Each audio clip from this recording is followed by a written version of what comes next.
What is up, everybody? We are here on a Friday. Happy Friday to everybody out there. This is SnailMail. SnailMail. This is our Friday segment where we get to listen to voicemails from you guys, the listeners, about all your feedback, your hopes and dreams. If we fucked stuff up, it's your chance to correct us. All sorts of things. Yeah, usually me. I'm usually the one that messes everything up around here. So yeah, you guys get to call in and give us any topic, anything you want to talk about. That phone number is 916 area code 345-4744. And that's a Google Voice number. We don't answer it. It doesn't ring. It just goes to voicemail and you guys get to leave a 3-minute voicemail. That's your limit. So if it cuts you off, we get to laugh at you a little bit and then we talk about your voicemail. So, let's see. We have, I think today. Yes. We're going to start with a text message. Oh, okay. Because I think it'll go pretty quick. Sure. First one is a question we've already answered before. Sure. Okay. Hey, Snail Trail, what's the house song y'all use for the outro? Oh, yeah. It's did somebody call in? Did we say that? I think somebody called in before. Okay. It's in the show notes. It's at the very bottom of every show note. So every single show description. It's Come Bang by somebody. I forget who the artist is. Meizong. Meizong. M-E-I-Z-O-N-G. Yep. Yeah. I think it's even linked there. It shows a link, Mark. Oh. I haven't clicked on it, but cool. Yeah, if you want to listen to the full thing, Meizong Come Bang. Yeah. You can listen to it. I think I was the one that originally chose that outro music, and I probably just chose it because of the name. Probably. Like, hey, that's a funny name. Let's go with that one. I don't even care what it sounds like. Well, that has been around since we had sort of an electronic intro music too. True. Yeah. So it's been around for a long time. Yeah.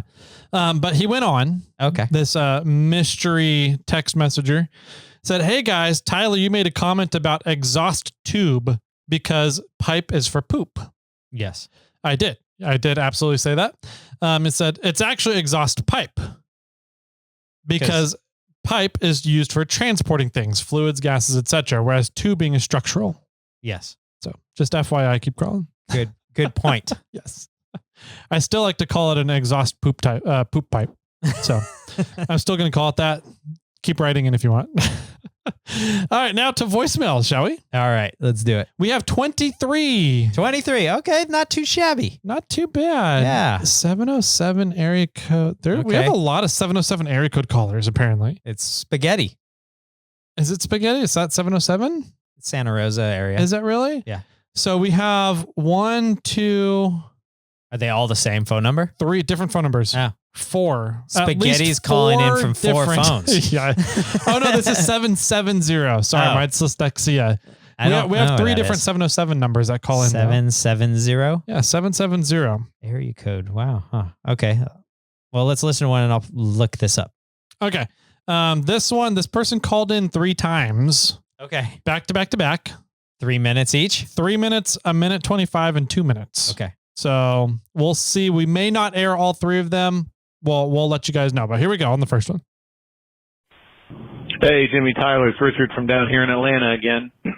I always tell myself I'm going to kind of make a list of like things when I hear items on the show that I want to call back in and respond to, or just things to talk about. But doing this on the fly, nothing like being off for 4 or 5 days from work and coming back from the state, and you were visiting and having to go into work that night. And I'm a day shift guy, so having to go back in again tonight. Figure I'd give y'all hollers. I'm listening to y'all when I'm on the road. Anyway, trail ratings. Excuse my explicit language if I use it. I love it. I think that's making shit way too complicated. I mean, trail ratings need to be trail ratings. The thing is like from the race car industry or drag racing, what I used to do or be much more involved with, you can have a really capable high horsepower car, right? Whether it's lightweight, just a ton of power or whatever, just because that car is fast. If you put an average Joe driver in that car, maybe somebody that's even used to driving race cars, right? Just not on that level, that doesn't make the trail any less of a challenge. So here I come along, and our Rubicon, you know, that's more capable than 4Runner, Land Cruiser, Tacoma, any of that Toyota shit, right? Had to get that dig in. But, you know, I just think, like, keep it simple. Nobody wants to pull up to a trailhead and say, oh, let me figure out this, let me figure out that. Let me look at my index of parts and where I've been and what I've done as a driver and say, oh, well, technically for our rig, that trail is a blah, which makes it easier versus it being a blah, blah, blah, which is harder because we don't have this or we don't have that. Like, nobody gives a shit. It's like, what is the trail rated at? And typically those trails are rated at a number because they require, you know, a locker, whether it's front or rear. Do Toyotas even have front lockers? Anyway, my lack of knowledge. I'm from the factory, right? So, yeah, just keep it simple, stupid. That's what I subscribe to. If the damn thing's an 8, let it be a fucking 8. And guess what? A driver that does 4 service roads or, like, plays around in the mud and shit, you probably need to keep your ass off of that unless you have some sort of experience with, I don't know, pretty big ledges or drop-offs or off-camber stuff, right? I'm probably going to hit the 3-minute mark, and there's other stuff I want to say, per usual. Anyway, that was just my discussion about that. Shop tools, I called in like a month ago. Y'all just played that episode. I was just elaborating. You know, it wasn't about my particular shop tools. I mean, I've probably bought. Bye, Richard. Bye. 3 minutes. Yeah. No, I think this is what's so fascinating about trail ratings is how do you make that simple? I think it's a very complex topic that really needs to be simplified down, but how do you do it and what's the best way to do it? Well, and what Richard's saying is it don't even include your vehicle into the equation. It's just how hard is that trail? Yeah. And I think my rebuttal is, well, for what? Yeah. Like, right. To walk down, to drive down with what? To drive down with a stock vehicle or an off-road vehicle? Like where's like, what would be a baseline that you're rating the trail for? Yeah. So like maybe instead of saying numbers for trail ratings, maybe we say this is a buggy trail, right? So it's the hardest trail. It's a buggy, let's just say a rear steer buggy trail, right? Yeah, sure. And then the next level down would be a drag axle buggy trail. And then the next level down would be like a caged mini truck, Toyota mini truck trail, right? Yeah. And then the next step down might be like a 5th gen 4Runner, 3rd gen Tacoma trail, right? Next step down might be like an IFS. And then like next step down might be like a Subaru trail. And then like the very bottom one would be like a Jeep trail, right? Yeah. So that's kind of what I'm thinking. Or is probably maybe go that's horses and then Jeeps. There you go. Yeah. I mean, even Jeeps leave their shit on trails too. So True. And a horse can pull the Jeep out. That's true. Oh, I love this.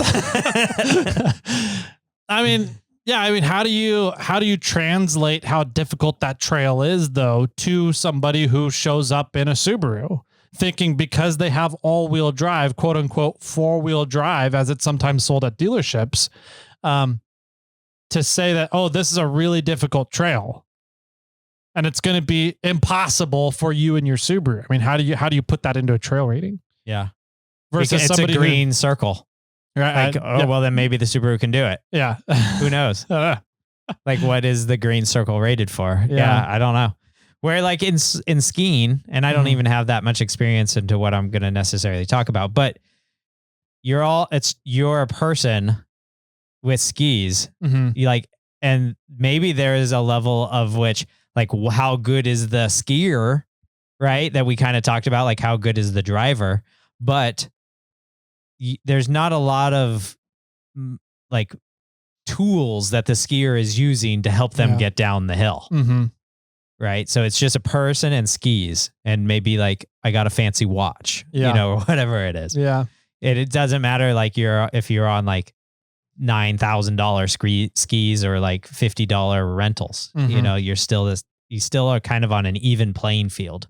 And that's so they can rate the trail for here's a person on skis, where a vehicle, like we're saying, like, whether it's a horse, a Jeep, a extreme off-road vehicle, or a buggy, it's going to be different from them. So I think the question really is how do you draw that line? Where like if you only want a low, medium, and hard, and maybe extra hard scale, for what? Yeah, is the question. Yeah, because everybody's vehicle is going to make things different. Mm-hmm. Yep.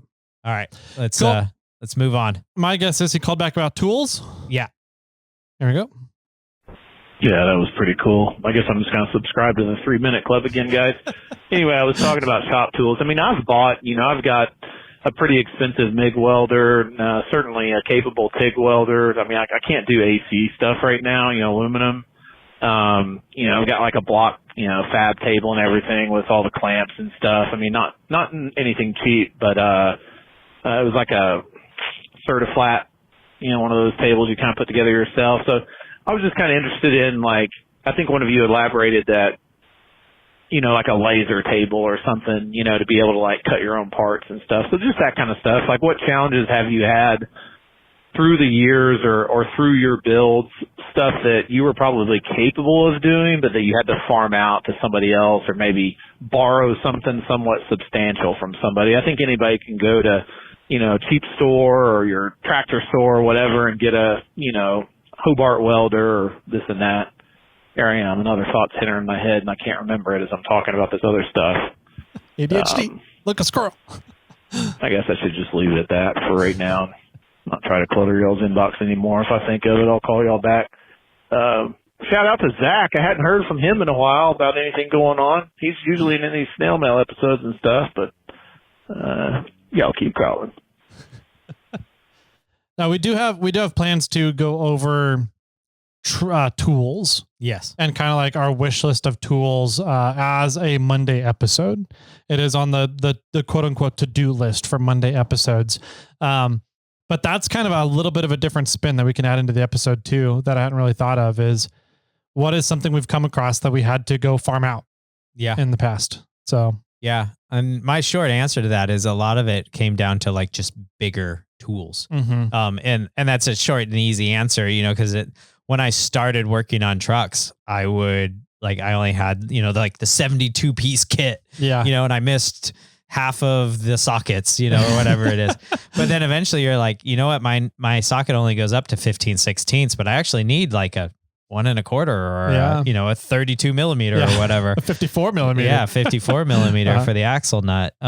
So yeah, it's, it has always been, nowadays it seems to be bigger tools. Like I need larger drill bits or I need bigger sockets. And I was just thinking to myself the other day that I needed to reach out to Gear Wrench and be like, hey, I've got all these sockets that go from like 6 millimeters, to pretty much 24 to like an inch, but I need larger than that now. Yeah. Cause you start working on bigger projects, there's bigger nuts, and bigger bolts to remove. So I think that's my growing pain currently. Yep. Yeah. But I think that your question about big tools or big shop parts, then, like a fab table and stuff like that, it's definitely in that works. Yeah. Yep. Yeah, for sure. I'm kind of along the same lines. So I'll save my thoughts and stories on that until we do it as a Monday episode. Yeah. All right. Last, he called back. Probably with his last thought. His last thought that he was thinking. Okay. Here we go. Yeah, hey, it's Richard again. I remembered my thought. This is about inflation pumps. Over the weekend, we were up in Tennessee. We went wheeling in Kentucky. And a couple of years ago, I bought at the Harber store. I went and bought one of their, it's a somewhat decent, I guess, air pump. The coily cord and the quick connects and all that stuff. That's what I use, man. I throw it on the battery, hook it up and air the tires up.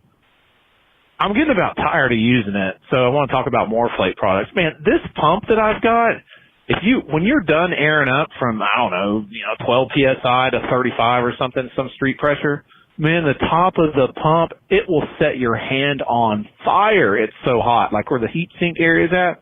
And this is like a high performance, it gets it done kind of thing, that the Harber, store sells. It's not Bauer brand, it's some other brand. But does that kind of fall in line with like the MOORFlate products as far as, is that thing getting so hot because it's not hooked up to 4 tires, meaning it's not able to like kick the air out of itself, and so it's having to work harder, the pump or the piston or something like that in there and generating all that heat?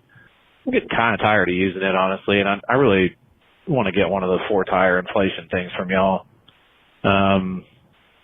I was kind of poking around the other evening on the website, just saw all the different models and stuff. So I don't know, maybe I'll just private message one of y'all or something. I kind of need to know what I'm up against for that. But great air pump. It's kind of served its purpose, but I'm definitely kind of looking to move on for sure. And maybe I can kick this unit off to somebody else just starting out there. That was it. That was my final thought. I'll have other stuff and might call in at a later time. Appreciate y'all. Keep crawling. I can answer this one. I was going to say, I'm pretty sure I've trained you as my young Padawan here. Go for it. Yes. Yeah, that's it. There you go, Richard. That's the answer. Yeah. Right? I forget. What was his exact question? Well, that's why you wanted me to answer. Well, the question necessarily is his compressor getting extremely hot because it's running 1 tire, and would 4 tires help his compressor? With that specific Harber store compressor, probably not. Oh yeah. Because those they're just a really low airflow. Okay. So, and it gets extremely hot just because it's running for so long. It's running for so long because it's having, its run time is quite a bit longer in order for it to push enough volume to fill up a tire. Yeah. Tires have a surprisingly large volume to them. If you do the exact calculation for the volume of a cylinder, it's surprising as to how much more volume gets added by just adding an inch of diameter to your tire. Oh yeah. It's very impressive. It's like an exponential curve almost. So yeah, it's with, especially to start getting into bigger than 28, 29 inch tires. You really want to be getting into something that's going to push more than 2 CFM. And I want to say all the options from Harber Freight are half a CFM to 1.5 CFM. And I want to say they only have like 2 or 3 options. But they just don't push enough volume to really decrease the runtime. So you're not lighting the thing on fire. Yeah. That's where the benefit of MOORFlate comes in. Very early on, I discovered that by hooking up 4 tires, which I was just doing because I was lazy. I didn't want to squat down at tires anymore. I wanted to stand up next to a bumper to manage my inflation and deflation. And I very quickly realized that my twin ARB compressor ran a lot faster and smoother by hooking up 4 tires. Right. And it kind of did this like step up of speed and smoothness every time you hook up another tire to the hoses. Okay. So, I was like, there's something else going on here with this 4-tire hose kit thing and how it's interacting with compressors. And that's when I started digging into fluid dynamics, essentially. So how does air move through objects? And especially through piping. See, I used it correctly that time. How it moves through poop pipe and in through valves. Okay. So tire valve stems, they can only as you increase working pressure, you increase how much air can fit through a tiny hole, right? Yeah. The more you have pushing on one side, the more you're going to be able to push through a hole at one given time, right? Okay. But most of the time, we're not airing up. Our working pressures are not really, shouldn't be getting above 30, maybe 40 PSI in car tires, off-roading tires. So really our usable airflow for 1 tire at a time is around 2 CFM, cubic feet per minute of air. And that's what a lot of compressors are rated by, is cubic feet per minute. Okay. So, and then how much working pressure they can get up to, I guess.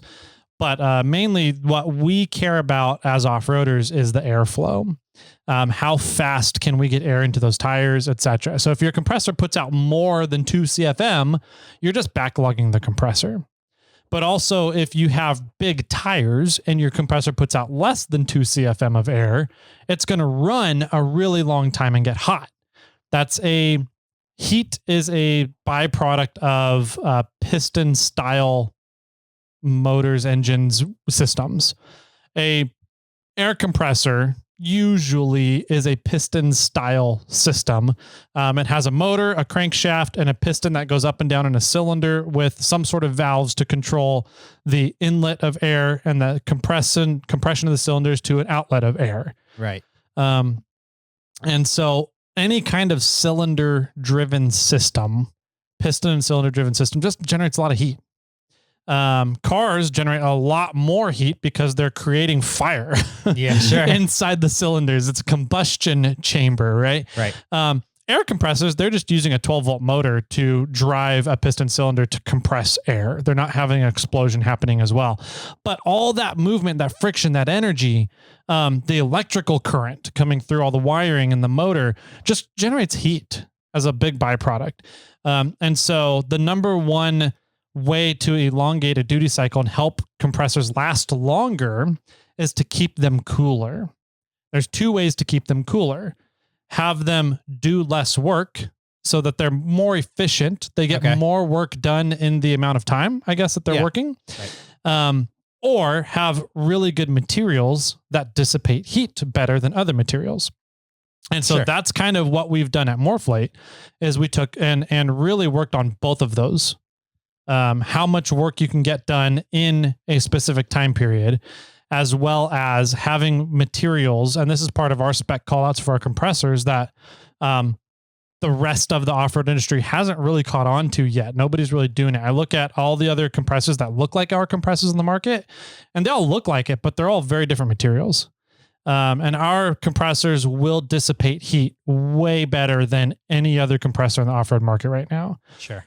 So that burning hotness of setting your hand on fire when you're done using your compressors, ours just don't get there. It takes them like literally running 20 to 30 minutes nonstop to get to that point. And if you're using a 4-tire hose kit with our system, your car is done airing up in 5 minutes. Yeah. 5 to 7 minutes, 8 minutes max if you have like 42s. Sure. 42-inch tires. But they just don't get hot because we do a really good job at heat dissipation and we get a lot more work done in a shorter amount of time. Yeah. So, and that's where your 5.6 compressor, which is a 5.6 CFM compressor, is fantastic for like a 2-tire duo setup. Yep. Right. Because now it's pushing 5.6 CFM into 2 tires, which each tire roughly takes roughly 2.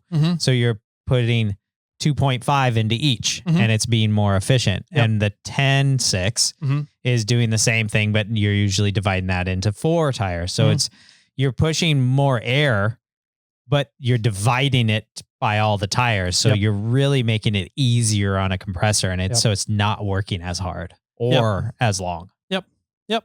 So by splitting your airflow, you get to use and utilize more airflow, right? It's easier on the system. Similar in concept to ground pressure and running tracks instead of tires. We've had that conversation, did that math on a few episodes a while back. I want to say around wintertime. But it's just easier on everything when you start splitting airflow. And typically, if your compressor can handle the duty cycle of the runtime it takes to air up your tires, then it will always be easier on your compressor to split the airflow. Right. So, as if it can handle the runtime. Yep. So, cool. Yeah. Feel free to hit either one of us up, Richard, if you have additional questions. Tyler, 4x4 Toyota Tyler, probably has the more precise answer. But I've been hanging around them enough that I can give you the basic answers. Yep. Let's see. We're right about, I think we're around 35 minutes for this episode, roughly. Already? I can't imagine that's correct. Well, we did have a pause. So let's do a few more. Okay, here we go. This one's from our stripper. All right. Reid. Here we go. Hey guys, it's Reid, your favorite stripper. I am behind on the podcast, so the SnailMail one from June 27th, even though today is July 18th. Anyways, that's how far back behind I am. But anyways, Jimmy was asking about toasting his Cheeze-Its in the oven, which totally is doable, but I wanted to share When we first started powder coating, we did a cool little like open house celebratory thing where we ordered censoring myself, we ordered a lot of shit ton. Take home bake, Papa Murphy's take and bake pizzas. And we had a huge pizza party on the weekend to kind of celebrate our beginning of powder coating. We basically had an open house, let a bunch of customers come in, advertise it for a little bit, and I think we cooked around 20 pizzas, and it was cool. Just had the oven on at like your standard 400 degrees, but I had a couple of these newer blasting carts that I made, and so those were like the grill top, and so we would just open the door, slide them in, let them cook. It was pretty neat. But yeah, I've also had some previous employees, put their little hot pockets in the little sleeves and then put them in the oven because it's just a giant toaster oven. So, yeah, it is an option. So yeah, Merry Christmas. Bye. Did you say Merry Christmas? He did, yeah. July. Did he think that's when we would get to this? So I think what he really just did was invited you to bring Cheeze-Its over with your next powder coating job. Uh-huh. So that you can roast some Cheeze-Its. Uh-huh. Yeah. Exactly. Powder coat these, throw those in the oven, and then stick this tray full of Cheeze-Its in the oven too, please. Yeah. Let's see which ones bake first. Oh, that's funny. That's awesome. What is powder coating baked at? Temperature wise? I want to say it's not too hot. I want to say it's like 200. Oh, that's it? Yeah. Wow. Okay. I think. I mean, Yeah. I only purchase it. I don't know the details. I'm not sure the exact details. Hey, one of those tools you couldn't do any yourself. You had to outsource. Yeah. Powder coating oven. Powder coating ovens for sure. There you go, Richard. Yeah. All right. Next up, looks like Alex from Botches Off-Road. All right. Sweet. Expanding on something. So here we go. It was just starting his last episode, or most recent episode. Hey, Jimmy. Hey, Tyler. It's Alex from Botches Off-Road. I just want to expand on Ink from Montana's point about bear spray. And if it's mid-July, I'm probably getting this response out at least a month late. The thing is, you carry the 9mm bear spray for the kind of bears that talk, and you carry a can of bear spray for the kind of bears that don't. I don't know any other way to put it. We have black bears here in Michigan. We just kind of look at them and say, yo, get out of here, and they take off running. But I know grizzly bears aren't quite that happy. No. And if you go up to the UP, you'll see some grizzlies, but I've never seen one. I've seen lots of black bears, but I've never seen a grizzly. Yeah, keep crawling. Yeah, that's a fun comment. There's definitely some bears out there that talk that you want to keep away from you, and that's what the 9mm for. Yeah. We're black bears out here too in California. But there's still, people are running into bears out on the Rubicon. And most of the time, you yell and you clap and, scream a little bit, knock some pots and pans together, and the black bears run off. My big concern though is the one that doesn't. Yeah. What if one doesn't, right? Yeah. And that's when I actually should go out and get some bear spray. Yeah. Because I don't have the 9mm that for the talking version either. So I need to get the kind that I can spray. I hear the actual bear spray works pretty well in the talking bears as well. Probably. So they probably scream louder though. Yeah. Oh, that's funny. Next up, we got Clint with a few. And I know that he had an issue with some people out on the Rubicon Trail recently. So I'm curious if this... like a few voicemails in a row? Yeah, so another 3-pack of voicemails. Long ones? The last one's only 20 seconds, but there's a 3-minute one in here. I don't know. That's really long for the end of an episode. Who's right after him? Richard from Atlanta with a 2-pack, and then Justin from Chico with a single, short one. Let's do Justin, and then we'll get back to... Then the next episode will be Clint and Richard. There we go. All right, here we go. Hey, Snail Trail. It's Justin from Chico. I just had to call and yell at Jimmy. I was listening to the current episode, and Jimmy, it's Cummins. The G is silent. There's no G. Or like Sean from the Truck Show podcast says, hashtag the jizzling. Anyway, keep growing. Talk to you later. Bye. Yeah. Yeah, funny. we got a few. I think Jason called me out on that. Donnie called me out on that. Yeah, some other people, I'm sure. Apparently commented. that's a thing. I saw a meme come through my social feed the other day about Cummins versus Cummings. Yeah. And with a pretty funny visual of the difference between the two. Yeah. I was like, I guess this is actually the thing here. So maybe it's just a Freudian slip or whatever Yeah, it is. that's what it Who is. knows? But Cummins. Yep. It is definitely a Dodge Cummins. A Ford Cummins is what I want. Yeah. I think that's what I was referring to. Ford Cummins. A Yeah. Ford Cummins truck. I want to put the Cummins motor into Clifford. I think that'd be awesome. Yep. And I'll come in something else. There you go. Fun. All right. Well, that does it for today. We're only about 10 days behind right now. So Hey, not bad. pretty good timing. So we'll start back up with a 3 and a 2-pack next Friday. In the meantime, give us a call. Let us know your feedback. We love hearing from you guys. Love interacting with you. So that number is 916-345-4744. And hopefully everybody has a great weekend. And we'll see you on Monday. Bye-bye. The number you have called has been disconnected.